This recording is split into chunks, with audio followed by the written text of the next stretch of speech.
He was assassinating a target when he accidentally saw a beautiful woman, but he knew he couldn't let a woman distract him. It would make him look unprofessional, but he couldn't help but look twice. But he pulled himself together in time. Then the target sat down on the couch. His entire body was exposed to view. Killer glanced at his watch. Heart rate was 65. Right on schedule. If he strikes now, it's a sure thing. He pulls the trigger quickly and holds his breath, aimed precisely at the target. Then he fired without hesitation. What he didn't realize was that the beautiful woman had stopped the bullet for his target. When he pulled the trigger to fire a second shot, the curtains were already closed, and he didn't give him another chance. He quickly disassembled the gun. Then he went downstairs and got on a motorbike he prepared. When the police arrived, he fled the scene. He escaped on the motorbike, throwing his gear. Then he turns into an alley. Then he comes back to the bridge and throws his helmet into the sea. The man enters a public toilet next to a convenience store. He wipes his body with paper to get rid of the odor. He's clean shaven. On his way out, he sprays some perfume to get rid of the odor. After leaving the house, he takes a taxi to the airport. When he arrives at the airport, he throws the last of his defensive handguns into the trash. He's a detail freak. And there's more. When he entered the airport to go through the security checkpoint, he found the police with a police dog talking at the checkpoint. Killer's first thought was the dog. He couldn't fall for a dog at the last minute. His expression is calm and unmoving. Then he looks around a bit more and turns to leave. The man goes to the bathroom. He rearranges his clothes to make sure there's no odor left. Finally, he throws his watch into the rubbish bin. The killer made it through security without a hitch. He finds a discreet location and calls his handler. He told him the mission had failed. The handler was surprised and disappointed, because this killer had never failed before. The killer didn't want to listen to him, he just hung up. He gets in the cockpit of the plane and doesn't relax. He's always watching his surroundings. One of them, a man in a suit wearing sunglasses, struck him as suspicious. Soon the plane arrived at the transit airport. At the security checkpoint, the killer saw the man in the suit again. But the man in the suit didn't do anything out of the ordinary.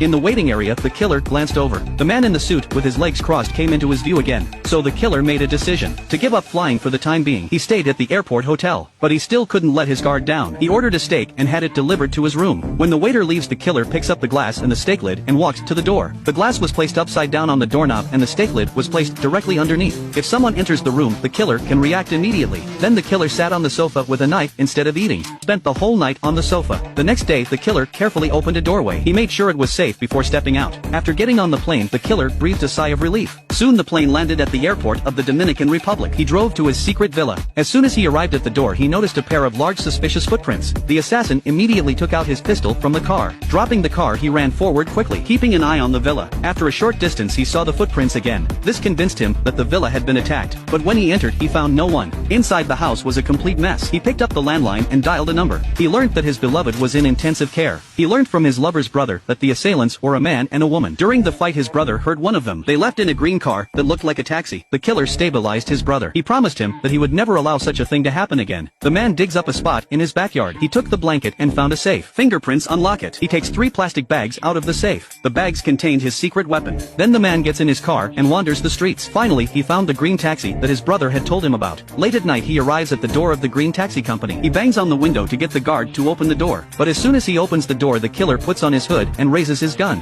He searched through a stack of files to find a record of the taxi's driver on the day of the accident. Eventually, he came up with a young man named Leo, so as not to arouse the security guard's suspicion. On his way out, he messed up the scene to make it look like a robbery. The next day, he staked out the door. Finally, he saw Leo come to work. Then he pretended to be a tourist and got into Leo's taxi. Leo turned his head and saw the man pointing a gun at him. Leo thought he was a robber, so he quickly gave the killer all the change he had. And the killer got straight to the point, asking about what happened 3 days ago. Leo told him about the man and the woman he was carrying. But the killer had one rule: to show mercy is to be at war with yourself. So he sent Leo straight to his lunchbox. The killer changes passports at every airport. It's a basic skill. In order to catch whoever was behind the murders, the assassin was going to sneak up on his handler. He changed his passport at every airport. This is the most basic skill of this killer. In order to catch the person behind the murder, he prepares to steal his own cap. First, he rents a white van. He has 6,000 warehouses in New Orleans. Each warehouse is filled with a variety of firearms and equipment. There's a box full of brand new license plates. He puts them right on the van so he can change them whenever he wants. If you've seen the film often, you know that a perfect battle plan is the key to success. A perfect battle plan is essential for success. He bought a large push bin and an orange toolbox. Then he dresses up as a caretaker. He eats a banana and waits for the right moment. Dolores #1 came into view. There's a camera from the 80s at her workplace, but that didn't stop the killer. It wasn't long before a courier arrived. As the courier greeted the camera, the killer followed him with a rubbish bin. Thank you so much, man.